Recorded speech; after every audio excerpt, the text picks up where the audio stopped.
Joe Burrow back to being a full participant and practice on Wednesday.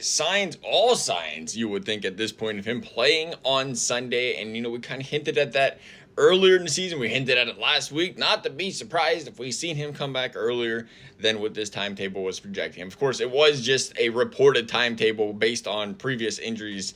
Surgery with the injury. But more importantly, I don't think they're rushing him back. I think people are kind of concerned about the Bengals rushing Joe Burrow back, being it catastrophic. I mean, it's not an ACL. It's not a concussion. The worst that can happen is he comes back, he re-aggravates that toe, he doesn't play the rest of the season. If he re-aggravates that toe, the Bengals are going to lose anyway. They're going to have 8 losses. The season's more than likely going to be over. Joe Burrow gets that. Best case scenario is he goes out there, he balls out, the team gets a shot of energy, he plays well, Bengals go on a run, and somehow, some way, it would take a miracle, it feels like, with what is the worst defense of all time to make the playoffs. But that's what Joe Burrow's coming back for. That's why he's ramping it up. I don't worry too much about him right here. I think it's one of the safer things to return for. Not to mention he's a quarterback, and he's not Lamar Jackson, right? He's not running around on that toe, putting as much pressure on it as other players in the league might be.